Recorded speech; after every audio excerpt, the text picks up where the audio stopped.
السلام عليكم ورحمة الله وبركاته. الحمد لله والصلاة والسلام على أشرف المرسلين وعلى آله وصحبه أجمعين. أعوذ بالله من الشيطان الرجيم. بسم الله الرحمن الرحيم. يا بني إنها إن تك مثقال حبة من خردل فتكون في صخرة أو في السماوات أو في الأرض يأتي بها الله إن الله لطيف خبير. يا بني എൻ്റെ പൊന്നു മകനെ, ഇന്നഹ ഇൻതക്കു മിസ്കാല ഹബ്ബത്തി, ഇനി തീർച്ചയായും കാര്യം ഒരു കടുക് മണിയുടെ തൂക്കമുള്ളതാണെങ്കിലും, ഇന്നഹ ഇൻതക്കു മിസ്കാല ഹബ്ബത്തി മിൻ ഖർദലി ഫതകും ഫി സഖ്റത്തിൻ ഔ ഫി സമാവാതി ഔ ഫിൽ അർളി. എന്നിട്ട് ഒരു പാറക്കല്ലിനുള്ളിലോ അല്ലെങ്കിൽ ആകാശങ്ങളിലോ ഭൂമിയിലോ അത് ഇതിലെവിടെയെങ്കിലും ഉള്ളതാണെങ്കിലും അള്ളാഹു അത് കൊണ്ടുവന്നിരിക്കും. ഇന്നല്ലാഹു ലത്തീഫുൻ ഖബീർ, അള്ളാഹു നയജ്ഞനും സൂക്ഷ്മജ്ഞനുമാണ്. ഇവിടെ നമ്മൾ ഈ ആയത്തിന്റെ മുകളിലേക്ക് നോക്കിക്കഴിഞ്ഞാല് ലുഖ്മാൻ തന്റെ കുഞ്ഞിനെ ആദ്യ ഭാഗങ്ങളില് ഇന്നത് ചെയ്യണം ചെയ്യരുത് എന്ന് പറയുന്നതിന് മുമ്പ് ചില ഉപദേശങ്ങൾ, ചില അടിസ്ഥാനപരമായ ഉപദേശങ്ങൾ പകർന്നു നൽകുന്നതായിട്ടാണ് നമുക്ക് കാണുന്നത്. ഇനി ഈ ആയത്തിന് ശേഷം മാത്രമാണ് ഇഫ്അൽ വലാ തഫ്അൽ, ഇന്നത് ചെയ്യണം ചെയ്യരുത് എന്ന ഉപദേശവുമായിട്ട് അദ്ദേഹം തന്റെ കുഞ്ഞിനെ സമീപിക്കുന്നത്. നമ്മൾ സൂക്ഷിച്ചു നോക്കിക്കഴിഞ്ഞാല് ഈ ആയത്തില് അള്ളാഹുവിന്റെ സിഫത്തിനെ കുറിച്ചുള്ള അഗാധമായ ചില പാഠങ്ങള് അള്ളാഹു അല്ലെങ്കിൽ ലുഖ്മാനിലൂടെ മനുഷ്യ കുടുംബത്തിന് മുഴുവനുമായും എല്ലാ കുട്ടികൾക്കുമായും ലുഖ്മാൻ തുടക്കത്തിൽ തന്റെ കുഞ്ഞിനോടും നന്നായി ബോധ്യപ്പെടുത്തി കൊടുക്കുകയാണ് അള്ളാഹുവിന്റെ ചില സിഫത്തുകളെ.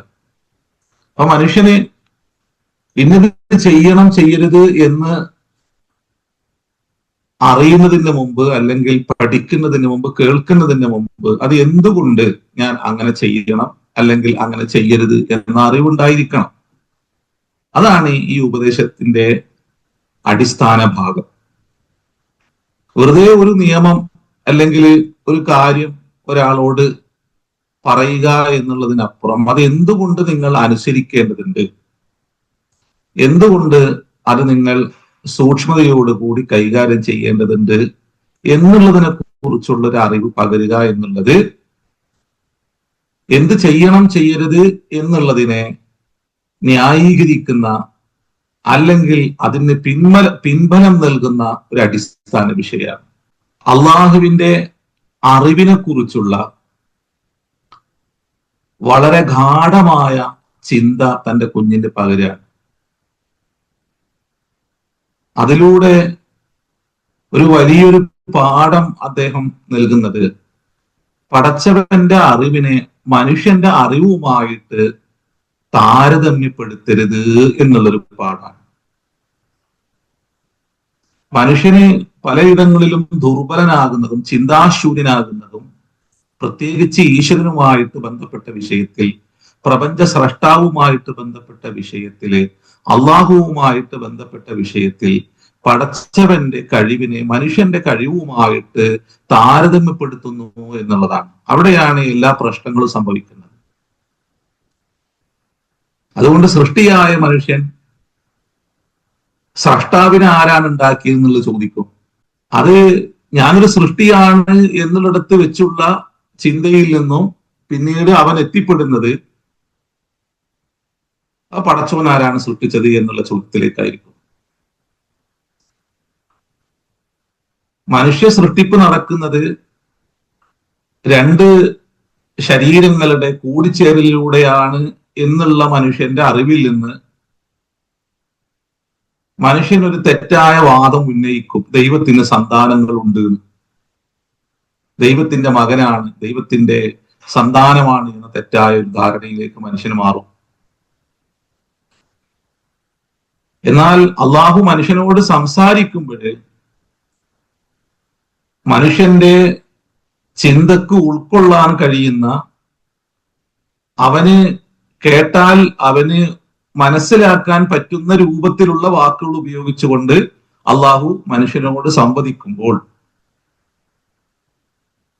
ആ ശൈലിയെപ്പോലും മനുഷ്യൻ ഇത് എനിക്ക് തിരിയാൻ വേണ്ടിയുള്ളതാണ്, എനിക്ക് മനസ്സിലാകാൻ വേണ്ടിയുള്ള പ്രയോഗമാണ് എന്നതിനെ പോലും തെറ്റിദ്ധരിച്ച്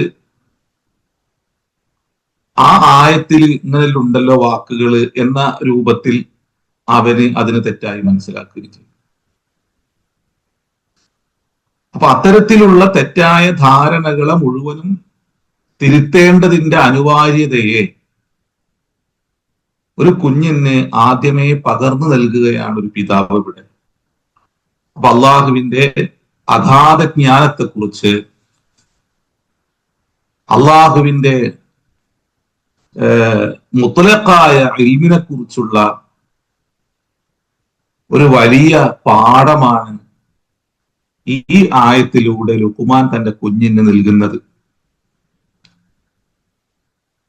ഇവിടെ യാ ബുനയ്യ, വീണ്ടും ഒരു കുഞ്ഞിനെ വിളിക്കുന്ന ഒരു വളരെ സ്നേഹസമ്പൂർണമായ സംബോധന രീതിയാണിത്.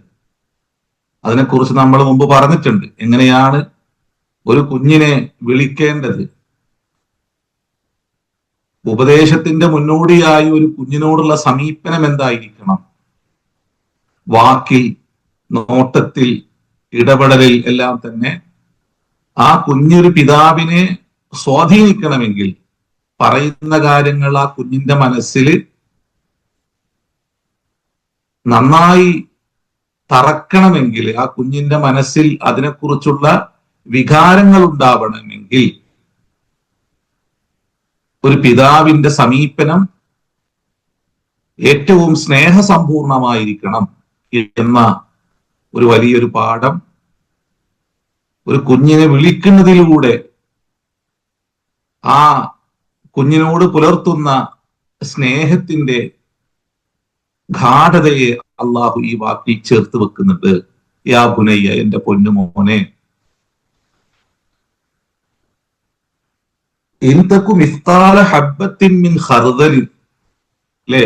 തീർച്ചയായും കാര്യങ്ങളെ നീ മനസ്സിലാക്കേണ്ടത്, ഉൾക്കൊള്ളേണ്ടത്, ഒരു കടുകുമണിയുടെ തൂക്കമുള്ളതാണെങ്കിലും, ഒരു വിഷയം ഒരു കടുകുമണിയുടെ തൂക്കമുള്ളതാണെങ്കിലും, ഫതകുൻ ഫീ സ്വഖ്റത്തിൻ ഔ ഫിസ് സമാവാതി ഔ ഫിൽ അർളി, എന്നിട്ട് അത് ഒരു ഉള്ളിലോ അല്ലെങ്കിൽ ആകാശങ്ങളിലോ ഭൂമിയിലോ എവിടെ തന്നെ ആയിരുന്നാലും അള്ളാഹു അതിനെ കൊണ്ടുവരിക തന്നെ ചെയ്യും. അള്ളാഹു മഹാജ്ഞാനിയാണ്. അള്ളാഹു എല്ലാ കാര്യങ്ങളെയും സൂക്ഷ്മമായിട്ട് വിലയിരുത്തുന്നവനും അറിയുന്നവനുമാണ് എന്ന് ഒരു കുഞ്ഞിനെ ഒരു പിതാവ് അള്ളാഹുവിന്റെ അറിവിനെ കുറിച്ചുള്ള, ജ്ഞാനത്തെക്കുറിച്ചുള്ള പാഠം അള്ളാഹു ഈ ലുഖ്മാൻ പകർന്നു നൽകുകയാണ് ഇവിടെ. അപ്പോ ഇവിടെ കുറേ കാര്യങ്ങള് പുതിയ ലോകത്ത് നമ്മളുടേതായ ചില ചിന്തകളെ അള്ളാഹു ശരിപ്പെടുത്തുന്നുണ്ട്. അപ്പോ ഇൻതകു മിസ്കാല ഹബ്ബത്തിൻ എന്ന് പറയുമ്പോൾ, മിൻ ഖർദലിൻ എന്ന് പറയുമ്പോൾ നമ്മൾ ഒരു പക്ഷെ ചിന്തിക്കാം, ഏറ്റവും ചെറുത് ഒരു കടുകുമണിയാണോ? അതിനേക്കാളും ചെറുതില്ലേ? അപ്പൊ ഇവിടെ പൊതുവെ മനുഷ്യന്റെ ചിന്തയിൽ ചെറുത് എന്നുള്ള ഒന്നിനെ അവൻ മനസ്സിലാക്കുന്ന ഒരു രീതി വെച്ചുകൊണ്ട് സംസാരിക്കുകയാണ്. അതാണ് നമ്മളിപ്പോ മുമ്പ് പറഞ്ഞത്. ഉപയോഗിക്കുന്ന വാക്ക് അത് മനുഷ്യന് തിരിയുന്ന രൂപത്തിൽ ഉപയോഗിക്കുന്നു എന്നുള്ളതാണ്. അപ്പൊ പൊതുവെ മനുഷ്യർ ഏറ്റവും ചെറുത് എന്ന് പറയാൻ എന്താണ് ഉപയോഗിക്കാറ്? ഒരു കടുകുമണിയുടെ വലിപ്പം എന്നാണ് മനുഷ്യരെല്ലാം പറയുക. അപ്പൊ അള്ളാഹു അവന് തിരിയാൻ വേണ്ടിയിട്ട്, ഒരു കുട്ടിക്ക് മനസ്സിലാകാൻ വേണ്ടിയിട്ട് ഒരു കടുകുമണിയുടെ വലുപ്പം എന്ന് പറഞ്ഞു. അപ്പൊ ഏറ്റവും ചെറുതൊരു കടുകുമണിയാണോ എന്നൊരാൾ ചോദിച്ചാല് അതൊന്നുമല്ല, അതിനേക്കാളും ചെറുതുണ്ട്. അപ്പൊ മനുഷ്യന്റെ ദൃഷ്ടിക്ക് അവൻ ഭൗതിക ലോകത്ത് പരിചയപ്പെടുന്ന, അവന്റെ കണ്ണുകൊണ്ട് കാണുന്ന ഒന്നിൽ ഏറ്റവും ചെറുത് ഏതാണ്? ഒരു കടുകുമണിയാണ്. അപ്പൊ ആളുകൾക്ക് ചോദിക്കാം, ഇമാം ഷാറാവി പറയുന്നത് പോലെ, ഇതെന്ത് വർത്താനാണ്, ഇതിനേക്കാൾ ചെറുതില്ലേ? പിന്നെ പടച്ചോൻ എന്താ ഇത് ചെറുത് എന്ന് പറഞ്ഞത്? പടച്ചോന്റെ ജ്ഞാനവുമായി ബന്ധപ്പെട്ട് അവൻ അഗാധ ജ്ഞാനനാണ് എന്ന് പറയുമ്പോൾ ഇതല്ലല്ലോ ചെറുത്, ഇതിനപ്പുറം ചില ചെറുതുകളില്ലേ, ചില വസ്തുക്കളില്ലേ, അതിനെക്കുറിച്ചല്ലേ പറയേണ്ടിയിരുന്നത്? അതെങ്ങനെ ഒരു കുട്ടിനോട് പറയുക? ഒരു ചെറിയൊരു കുഞ്ഞിനോട് ആറ്റക്കിടികയെ കുറിച്ച് പറയാൻ പറ്റൂ? അത്രയും ചെറുതാണെങ്കിലും എന്നൊരു കുട്ടിനോട് പറയാൻ പറ്റുമോ? കുട്ടിനോട് പറയാൻ പറ്റൂല. അപ്പൊ അള്ളാഹു ഇവിടെ എന്താക്കി? മിൻ ഹബ്ബത്തി ഖർദലിൻ എന്ന് പറഞ്ഞു. മിസ്കാല ഹബ്ബത്തി മിൻ ഖർദലിൻ, ഒരു കടുകുമണിയുടെ വലുപ്പത്തിലുള്ള തൂക്കത്തിലുള്ള ഒന്നാണെങ്കിലും അത് എവിടെ സംഭവിച്ചാലും, എവിടെ കിടക്കുന്നതാണെങ്കിലും, ഒരു പാറയുടെ ഉള്ളിൽ അത് ബന്ധിതമായി കിടക്കുന്നതാണെങ്കിലും അള്ളാഹു അതിനെ കൊണ്ടുവരും.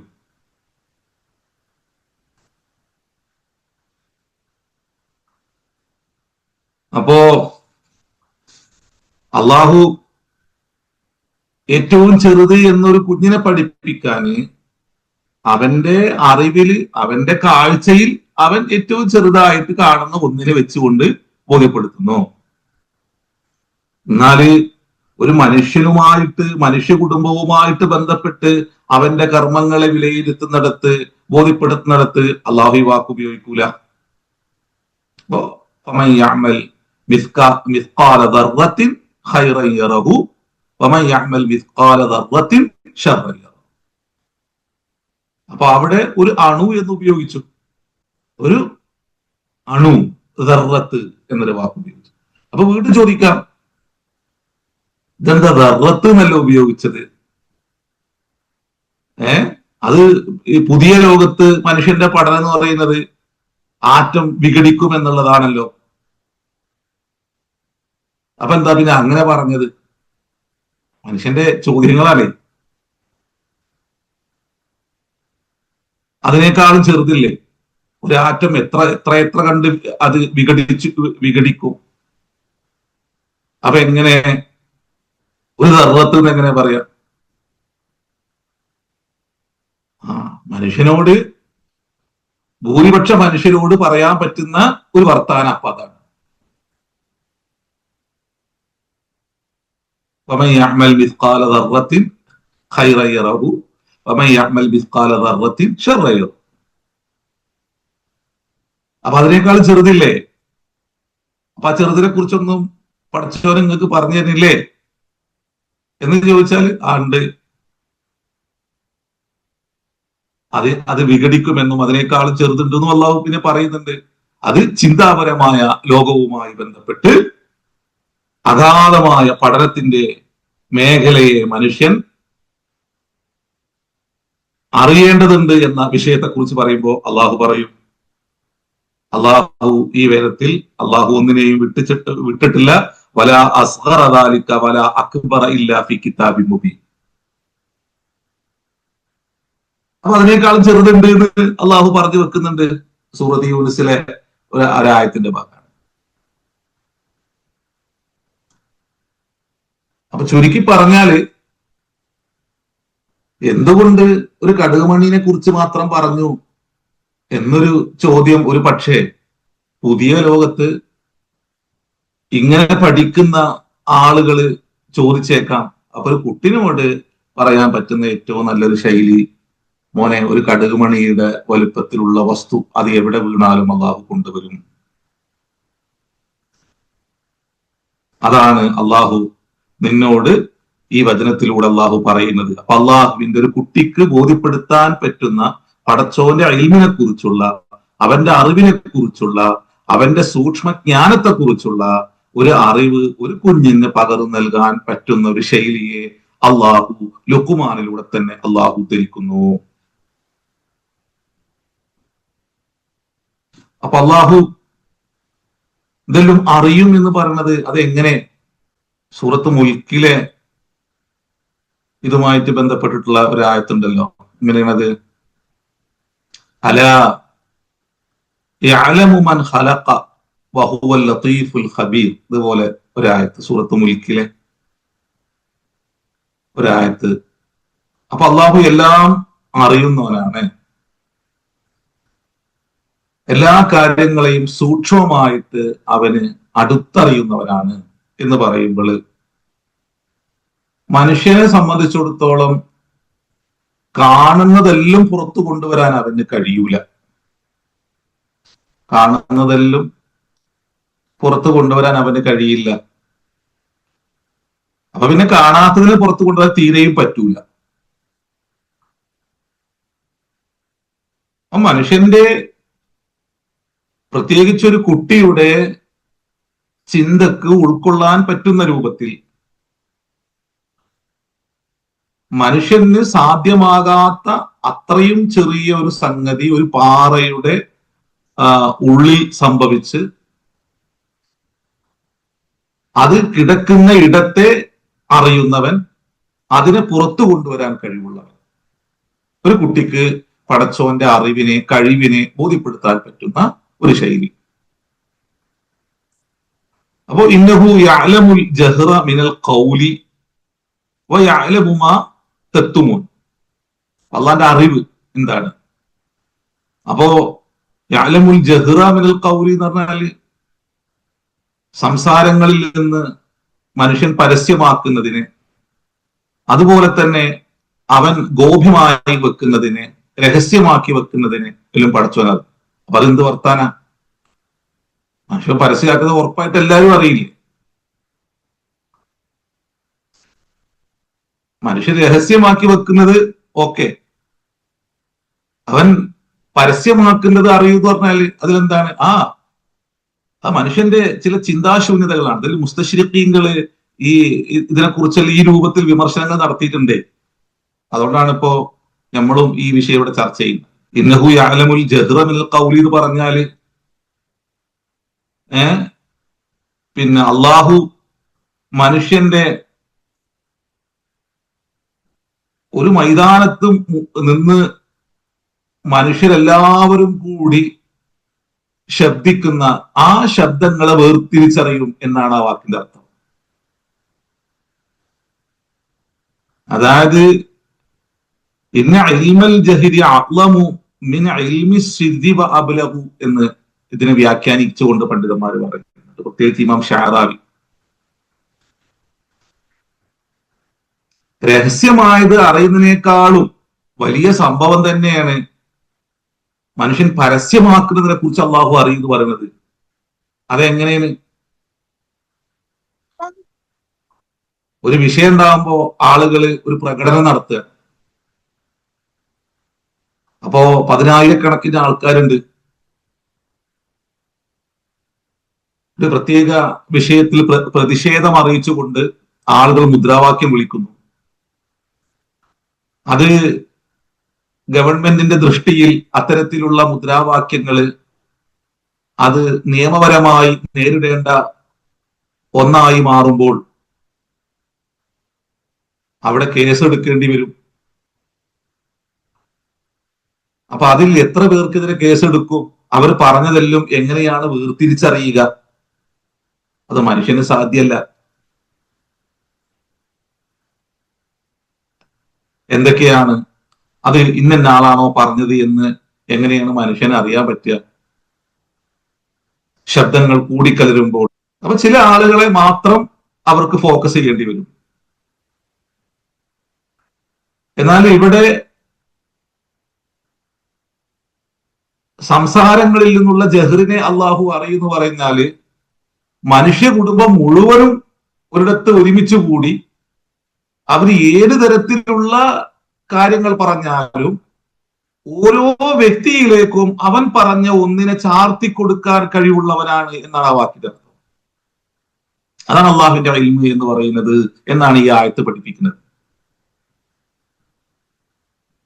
അത് മനുഷ്യന് സാധ്യല്ല. അങ്ങനെ ഓരോന്നും വേർതിരിച്ച് അത് ഉരുവിട്ട വ്യക്തിയിലേക്ക് ചാർത്തി നീ പറഞ്ഞത് ഇതാണ്, നീ പറഞ്ഞു വെച്ച കാര്യം ഇതാണ് എന്ന് ആ വ്യക്തിയിലേക്ക് ചാർത്തി കൊടുക്കാൻ മനുഷ്യന് പറ്റൂല. അപ്പൊ അവിടെ ഒരു അനീതിയുമില്ലാതെ ഒരു അക്രമവും പ്രവർത്തിക്കാതെ ഓരോ മനുഷ്യനും അവൻ പറഞ്ഞ അവൻ ചെയ്ത ഒന്നിനെ മാത്രം അവനിലേക്ക് ചാർത്തി അവനെതിരെയോ അനുകൂലമായോ വിധി പറയാൻ പ്രാപ്തമായ അറിവുള്ളവൻ, അല്ലെങ്കിൽ ആ വിഷയത്തെ അറിയുന്നവൻ എന്നാണ് ആ വാക്കിനർത്ഥം. ഇന്നഹു യഅലമുൽ ജഹ്റ മിനൽ ഖൗലി വയഅലമു മാ തക്തുമൂൻ. പിന്നെ മറച്ചു വെച്ചതിനെ അറിയാന്ന് പറഞ്ഞത് അള്ളാഹുലേക്ക് ചേർത്ത് കൊടുക്കുമ്പോൾ അത് പടച്ചോനെ ബോധ്യമുള്ള മനുഷ്യനെ സംബന്ധിച്ചിടത്തോളം ഓക്കെ. ജഹ്റിനെ അറിയുമെന്ന് പറയുന്നത് ഇങ്ങനെയാണ് അതുകൊണ്ട് അർത്ഥമാക്കുന്നത്. അപ്പോ ജഹ്റിനെ അറിയാന്നുള്ളതാണ് ഏറ്റവും വലിയ കാര്യം. പരസ്യമാക്കുന്ന കാര്യങ്ങളെ കുറിച്ച് അറിയാന്നുള്ളതാണ്.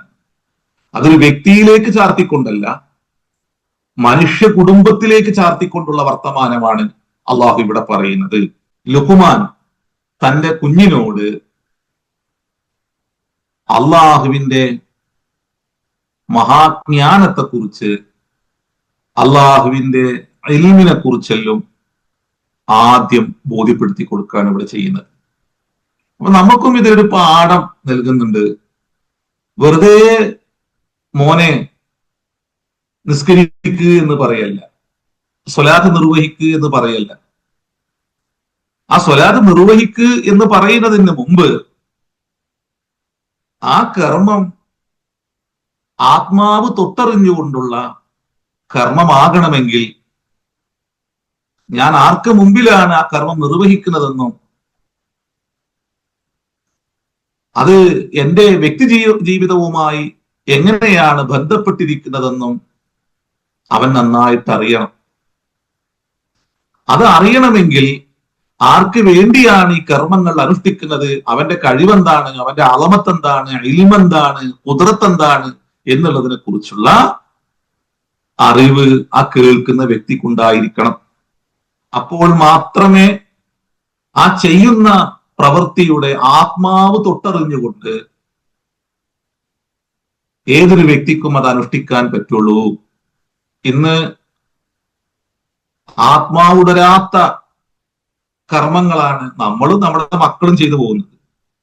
അതിന് അടിസ്ഥാന കാരണം ഇതുപോലുള്ള അറിവ് നമുക്ക് ലഭിക്കുകയോ ഒരു കർമ്മം ചെയ്യുന്നതിന് മുമ്പ് ആർക്ക് വേണ്ടി ആ കർമ്മം ചെയ്യുന്നുവോ ആ ശക്തിയെക്കുറിച്ചുള്ള ഗാഢമായ അറിവോ പഠനമോ നമുക്ക് ഇല്ല. അതാണ് അതിന്റെ അടിസ്ഥാന കാരണം.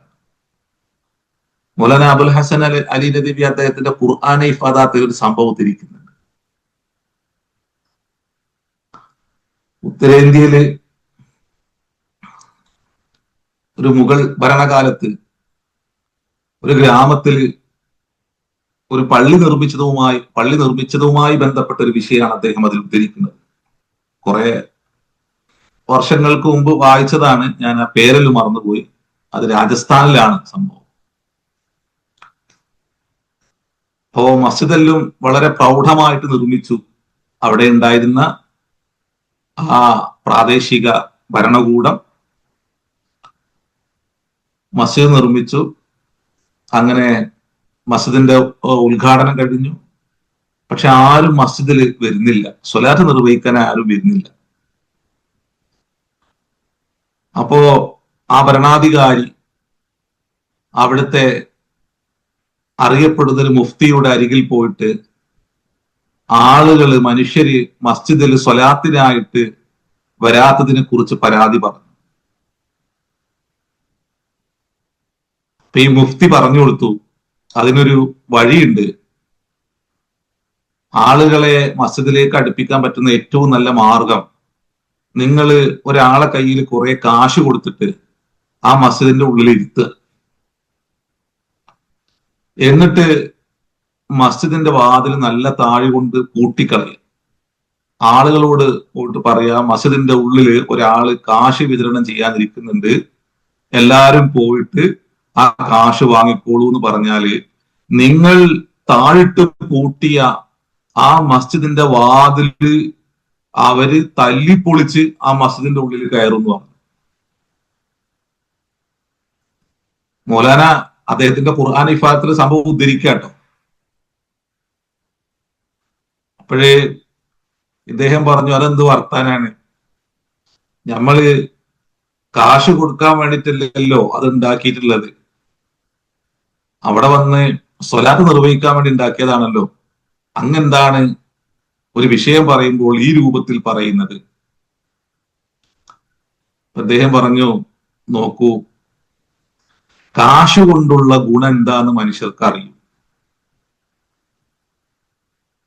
അപ്പൊ അതുകൊണ്ട് നിങ്ങൾ ഒരു മനുഷ്യന്റെ കയ്യിൽ കാശ് കൊടുത്ത് അതിന്റെ ഉള്ളിൽ അദ്ദേഹത്തെ ഇരുത്തി നിങ്ങൾ വാതിൽ പൂട്ടിയാലും അതിന്റെ ഉപകാരം അറിയുന്നത് കൊണ്ട് ആളുകൾ വാതിൽ പൊളിച്ചിട്ട് അതിനുള്ളിൽ വരും.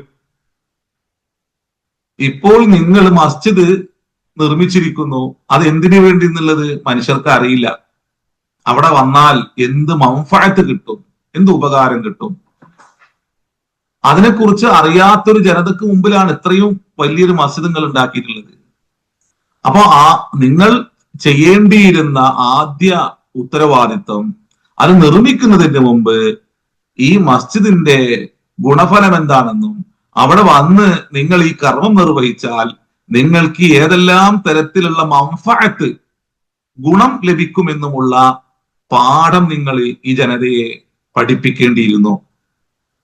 അതൊന്നുമില്ലാതെ നിങ്ങൾ മസ്ജിദ് നിർമ്മിക്കുകയും അതിലേക്ക് ആളുകൾ വരുന്നില്ല എന്ന് പരാതി പറയുകയും ചെയ്യുമ്പോൾ ആളുകൾ വരാത്തതിന്റെ കാരണം എന്താണെന്ന് നിങ്ങൾക്ക് ഞാൻ ഈ ഒരു ഉദാഹരണത്തിലൂടെ ബോധ്യപ്പെടുത്തി തരികയാണ് ചെയ്യുന്നത്. അപ്പൊ ആദ്യക്ക് പോയിട്ട് ഒരു കാശ് കിട്ടിക്കഴിഞ്ഞാല് ആ കാശ് കൊണ്ട് എന്തെല്ലാം ഉപകാരമുണ്ടെന്ന് മനുഷ്യൻ അറിയുന്നത് പോലെ നിങ്ങൾ പടച്ചോന്റെ മുമ്പില് നന്ദി പ്രകാശനത്തിനായി നിങ്ങൾ നിന്നു കഴിഞ്ഞാൽ, ആ കർമ്മം നിങ്ങൾ അനുഷ്ഠിച്ചു കഴിഞ്ഞാൽ നിങ്ങൾക്ക് ലഭിക്കുന്ന സൗഭാഗ്യങ്ങളും നിങ്ങൾക്ക് ലഭിക്കുന്ന ഉപകാരങ്ങളും എന്തൊക്കെയായിരിക്കുമെന്ന് ആദ്യം നിങ്ങൾ ഈ സമൂഹത്തെ പഠിപ്പിക്കൂ. ഇനി ലുക്മാനെ സംബന്ധിച്ചിടത്തോളം ഇനി ഈ ആയത്തിന് ശേഷം സ്വലാത്തിനെ കുറിച്ചാണ് പറഞ്ഞത്.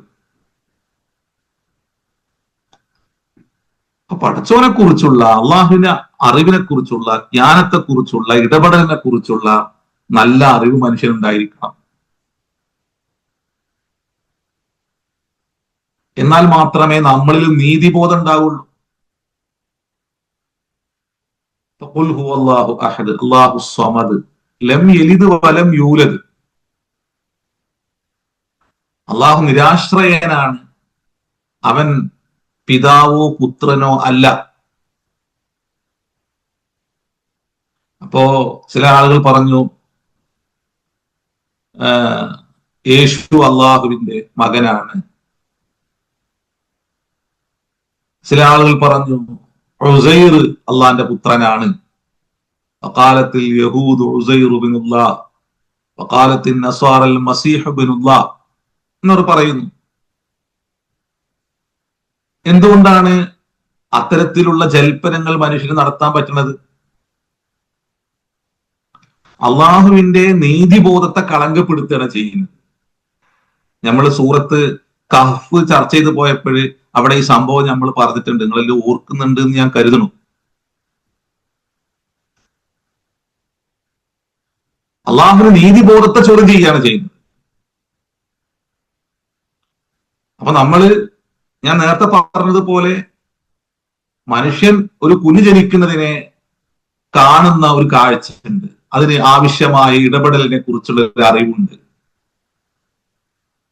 അതുപോലെയാണ് യേശുവിന്റെ ജനനം സംഭവിക്കുന്നത് എന്ന് അവന്റെ വളരെ ദുർബലമായ ചിന്ത കൊണ്ട് അവൻ എന്താക്കുകയാണ്, ആ രൂപത്തിൽ അതിനെ അങ്ങ് കൈകാര്യം ചെയ്യാണ്. അതുകൊണ്ടാണ് അത്തരം വിഷയങ്ങൾ പറയുമ്പോൾ സുബ്ഹാനഹു അല്ലാഹു ഇത്രമാത്രം പരിശുദ്ധനാണെന്ന് പറയുന്നത്.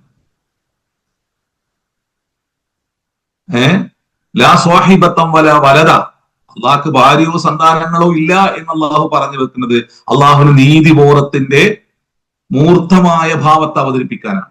കാരണം മനുഷ്യൻ അവന് സന്താനങ്ങളുണ്ടെങ്കിൽ, ഭാര്യയുണ്ടെങ്കിൽ, മക്കളുണ്ടെങ്കിൽ അവൻ അവിടെയെല്ലാം അവർ ചെയ്തത് തെറ്റാണെങ്കിലും ആ തെറ്റിനെ ന്യായീകരിക്കുകയും അതിനെ മിനുസപ്പെടുത്തി അവർക്ക് അനുകൂലമായ നിലപാടുകൾ മനുഷ്യൻ സ്വീകരിക്കുകയും ചെയ്യും.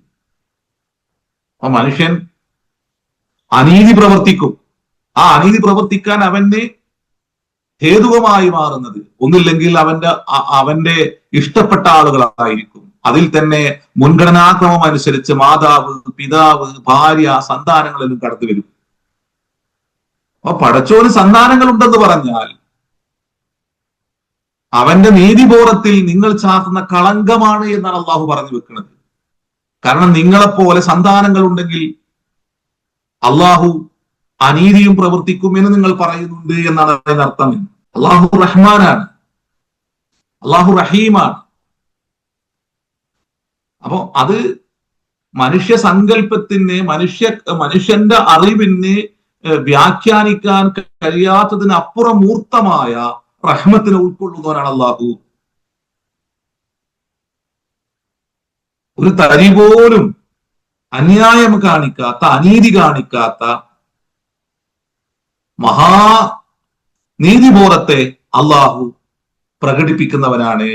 അപ്പൊ ഇത്തരം തെറ്റായ ഗുണങ്ങളെ അള്ളാഹുവിലേക്ക് നിങ്ങൾ ചാർത്തുന്നതിലൂടെ നിങ്ങൾക്കിടയിലുള്ള അനീതിയെയും നിങ്ങൾ അതുപോലെ ആ വരികൾക്കിടയിൽ നിങ്ങൾ അള്ളാഹുവിന്റെ നാമത്തിൽ ചാർത്തുന്നുണ്ട്.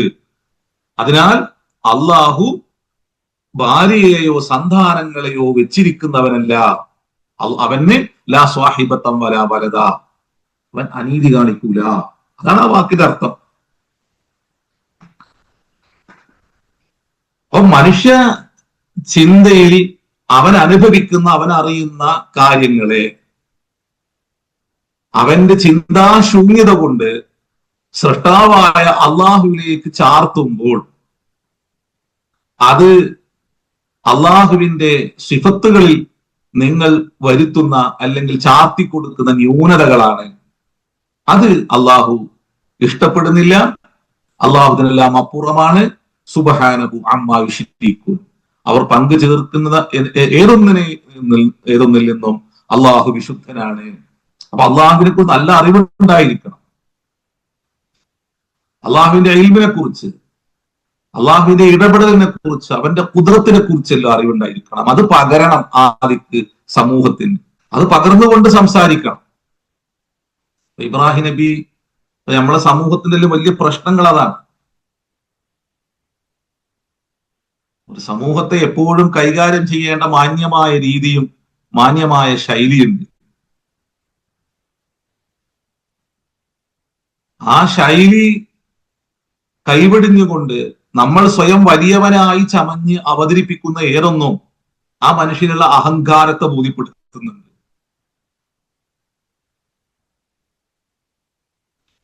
അതുകൊണ്ടാണ് ഇബ്രാഹിം നബി അലൈഹി ഇസ്ലാമിന്റെ മുഫസ്സിരിങ്ങൾ ഉദ്ധരിക്കുന്ന ഒരു സംഭവമുണ്ട്. അള്ളാഹുവിന് കീഴ്പ്പെടാത്ത ഒരു മനുഷ്യന് സന്ധ്യാസമയത്ത് ഇബ്രാഹിം നബിയുടെ വീട്ടിലെത്തി അന്തിയുറങ്ങാൻ ഇടം ചോദിക്കുമ്പോൾ അദ്ദേഹം തിരിച്ചു ചോദിക്കുന്നുണ്ട്, നിങ്ങള് പടച്ചോന് കീഴ്പ്പെട്ട മനുഷ്യനാണോ? ഇല്ല എന്ന് പറയുമ്പോൾ അദ്ദേഹത്തെ വീട്ടിൽ നിന്ന് ഇറക്കുന്നുണ്ട്. ഉടനെ വഹീ വരികയാണ്. അയാൾ എത്രയോ കാലമായി അങ്ങനെ ജീവിക്കുന്നു.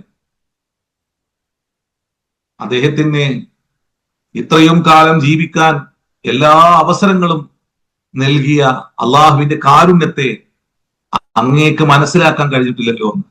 അദ്ദേഹം ഉടനെ പോകുന്നു, കൂട്ടിക്കൊണ്ടുവരുന്നു, അദ്ദേഹത്തോട് ക്ഷമാപണം നടത്തുന്നു. ആ സമയം പടച്ചോന്റെ മഹാ അളമത്തിനെ അയാൾ തിരിച്ചറിയുന്നു. അപ്പൊ മനുഷ്യനെ നിന്ദിച്ചുകൊണ്ടാണോ നിങ്ങൾ പടച്ചോനെ ബോധ്യപ്പെടുത്തി കൊടുക്കുന്നത്? ആളുകളെ അവഹേളിച്ചുകൊണ്ടാണോ പടച്ചോനെ ബോധ്യപ്പെടുത്തുന്നത്? അത് കുട്ടികളോടാണെങ്കിലും ശരി, മുതിർന്നവരോടാണെങ്കിലും ശരി.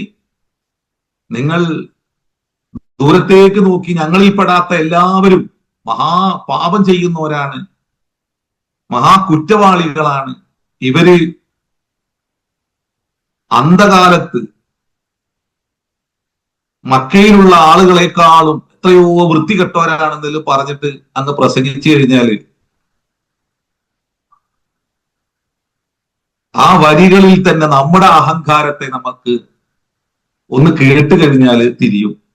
എത്രമാത്രം വൃത്തിഹീനമായിട്ടാണ് നമ്മൾ തന്നെ സംസാരിക്കുന്നത്. അള്ളാഹു അത് ഇഷ്ടപ്പെടൂല, പടച്ച തമ്പുരാൻ ഒരിക്കലും ഇഷ്ടപ്പെടൂല. അള്ളാഹു അവൻ എല്ലാ കാരുണ്യവും പകർന്നു നൽകി അവനോട് അനീതി കാണിക്കുന്ന മനുഷ്യനോട് പോലും ദയാപൂർവ്വം വർത്തിക്കുന്നവനാണ് അള്ളാഹു. അവന് വേണ്ടി ദിനേനെ സൂര്യനെ കൊണ്ടുവരികയും അവന് വേണ്ടി എല്ലാ ഭൗതിക സജ്ജീകരണങ്ങളും അവന് വേണ്ടി അവന്റെ റഹ്മാൻ എന്ന സിഫത്തിന്റെ ഭാഗമായി, റബ്ബാണ് എന്നുള്ളതിന്റെ ഭാഗമായി എല്ലാം പകർന്നു നൽകുകയും അവന്റെ അവന്റെ അവന്റെ ഇഷ്ടങ്ങൾക്ക് വേണ്ടി അവന് വേണ്ടി എല്ലാം ചെയ്തു കൊടുക്കുകയും ചെയ്യുന്ന സർവശക്തനായ സർവജ്ഞാനിയായ അള്ളാഹുവിന്റെ കാരുണ്യത്തെ ബോധ്യപ്പെടാതെ മനുഷ്യനോട് നന്മയെ കുറിച്ച് പറയുമ്പോൾ ഏറ്റവും വൃത്തിഹീനമായ വാക്കുപയോഗിക്കുക എന്നുള്ളത് ഒരിക്കലും പടച്ച തമ്പുരാന്റെ അടുക്കൽ സ്വീകാര്യമല്ല. അതുകൊണ്ട് ഒരു കുഞ്ഞിനോട് സംവദിക്കുന്ന ഒരു പിതാവിന്റെ ശൈലി യാ ബുനയ്യ എന്ന് വിളിക്കുന്നതിലൂടെ നിങ്ങൾ തുടങ്ങി പറയേണ്ടത് നിങ്ങളുടെ മക്കളോടാണെന്നും ആ മക്കളോട് പോലും സ്നേഹസമ്പൂർണമായ വാക്കുകൊണ്ട് മാത്രമേ നിങ്ങൾ സംബോധനം ചെയ്യാവൂ എന്നും അവിടെ നിന്ന് നിങ്ങൾ തുടങ്ങി അത്തരത്തിലുള്ള വാക്കുപയോഗിച്ചാൽ പൊതുസമൂഹത്തോടും നിങ്ങളുടെ ശൈലി ഏറ്റവും സ്നേഹസമ്പുഷ്ടമായിരിക്കുമെന്നും അള്ളാഹു പറഞ്ഞു വെക്കുകയാണ്. നിങ്ങളുടെ വീടിന്റെ അകത്തളങ്ങളിൽ മക്കളെ വിളിക്കുന്ന ശൈലി മോശമാണെങ്കിൽ പൊതു ഇടങ്ങളിലും മനുഷ്യ സമൂഹത്തെ വിളിക്കുന്ന നിങ്ങളുടെ ശൈലി ഏറ്റവും വൃത്തിഹീനമായിരിക്കുമെന്ന് ഈ വരികൾക്കിടയിൽ നമുക്ക് വായിച്ചെടുക്കാൻ പറ്റും. മനുഷ്യനെ വെറുപ്പിക്കല വേണ്ടത്. യസ്സിറു വലാ തുഅസ്സിറു. നിങ്ങൾ ആളുകൾക്ക് എളുപ്പാക്കി കൊടുക്കണം, നിങ്ങൾ ഞെരുക്കുണ്ടാക്കരുത്. ബഷിറു, ആളുകളോട് നല്ല വർത്താനങ്ങൾ പറയണം. വലാ തുനഫിറു, നിങ്ങൾ ആൾക്കാരെ വെറുപ്പിക്കരുത്. അതുകൊണ്ടാണ് തഖ്വ ഇവിടെയാണെന്ന് പറയുന്ന പ്രവാചകൻ, അത് നിങ്ങളുടെ ഹൃദയത്തിലാണെന്ന് പറയുന്ന പ്രവാചകൻ. ഒരു സ്വഹാബി ചോദിക്കുന്നുണ്ട്, അപ്പോ തെറ്റ് ചെയ്തു കഴിഞ്ഞാൽ എന്താണ് പ്രവാചകരെ ചെയ്യേണ്ടത്? ഹസന, തിന്മ ചെയ്തു കഴിഞ്ഞാൽ ഉടനെ നന്മ ചെയ്യാനുള്ള ത്വര നിന്നിലുണ്ടായിരിക്കണം. മനുഷ്യരോട് ഏറ്റവും നല്ല സ്വഭാവത്തിൽ നീ പെരുമാറുകയും ചെയ്യണം. അപ്പൊ തഖ്വയെ കുറിച്ച് പറഞ്ഞതാണ് അത് പറയുന്നത്. അപ്പൊ ഹൃദയത്തിൽ തഖ്വ ഉണ്ടെങ്കിൽ നീ ഏറ്റവും നല്ല ഉത്കൃഷ്ട സ്വഭാവത്തിന്റെ ഉടമയാകും എന്നും ആ ഹദീസിൽ റസൂലുള്ളാഹി പറഞ്ഞു വെക്കുന്നുണ്ട്. അമ്പിയാക്കന്മാരോടൊപ്പം ചേർന്നിരിക്കുന്നവർ മനുഷ്യരോട് ഏറ്റവും നല്ല സ്വഭാവത്തിൽ പെരുമാറുന്നവരാണ് എന്ന് ഒരു ഹദീസ് നമ്മൾ വായിച്ചിട്ടില്ലേ? മുസ്ലിം ബുഖാരിയിൽ ഉദ്ധരിക്കുന്ന. ഏറ്റവും വൃത്തിഹീനമായി പടച്ചോനെ അവതരിപ്പിക്കുക, അള്ളാഹുവിന്റെ അളമത്തിനെ വളരെ മോശമായ വാക്കിലൂടെ അവതരിപ്പിക്കുക, മനുഷ്യരെ മുഴുവനും വെറുപ്പിക്കുക. ആ ശൈലി അള്ളാഹു സ്വീകരിക്കൂല. നമ്മൾ അതിലൂടെ എത്ര ഞാൻ വലിയ മുവഹിദാണെന്ന് അതിലൂടെ നമ്മൾ പറഞ്ഞു വെക്കുന്നുണ്ടെങ്കിലും അള്ളാഹുവിന്റെ അടുക്കൽ ആ മനുഷ്യൻ സീറോയായിരിക്കും. അത്തരത്തിലുള്ള ആളുകൾ വൃത്തിഹീനമായ വാക്കുപയോഗിച്ചിട്ട് റഹ്മാനായ പടച്ചോനെ അവതരിപ്പിക്കുക. വൈദാ ജാഅക്കല്ലദീന യുഅ്മിനൂന ബിആയാതിനാ ഫഖുൽ സലാമുൻ അലൈക്കും കതബ റബ്ബുക്കും അലാ നഫ്സിഹി റഹ്മ. നിന്റെ അടുക്കൽ ആളുകൾ വന്നാൽ അവരെത്ര പാപികളാണെങ്കിലും അവർ നമ്മുടെ ദൃഷ്ടാന്തങ്ങളിൽ നന്നായി ബോധ്യപ്പെട്ടുകൊണ്ട് അതിനെ ഉൾക്കൊണ്ടുകൊണ്ട് വന്നാല് ഫഖുൽ സലാമുൻ അലൈക്കും, നിങ്ങൾക്ക് രക്ഷയുണ്ടാവട്ടെ എന്ന് നീ പറയണം. തന്നെയുമല്ല വകതബ റബ്ബുക്കും അലാ നഫ്സിഹി റഹ്മ, നിന്റെ നാഥൻ അവന്റെ നാമത്തോടൊപ്പം പരമകാരുണ്യവാനെന്ന് എഴുതിയിരിക്കുന്നു. പരമകാരുണ്യവാനെ കുറിച്ചാണോ ഈ പറയുന്നത്? മഹാദയാലുവായ പടച്ചോനെ കുറിച്ചാണോ ഈ പറയുന്നത്? റബ്ബുൽ ആലമീനായ, ലോകങ്ങളുടെ പരിപാലകനായ, അവന്റെ അത്വാഇനെ, അവന്റെ ദാനത്തെ അവന്റെ സൃഷ്ടികൾക്ക് സമമായി ഭാഗിച്ചു കൊടുക്കുന്ന മഹാദയാലുവായ പ്രപഞ്ച സൃഷ്ടാവിനെ കുറിച്ചാണോ നമ്മൾ പറഞ്ഞുകൊണ്ടിരിക്കുന്നത്? ആ ശക്തിയുടെ വിശേഷണങ്ങളെ കുറിച്ചാണോ നമ്മൾ മറ്റുള്ളവന് ഈ മോശമായ വാക്കുപയോഗിച്ച് ബോധ്യപ്പെടുത്തി കൊടുക്കുന്നത്?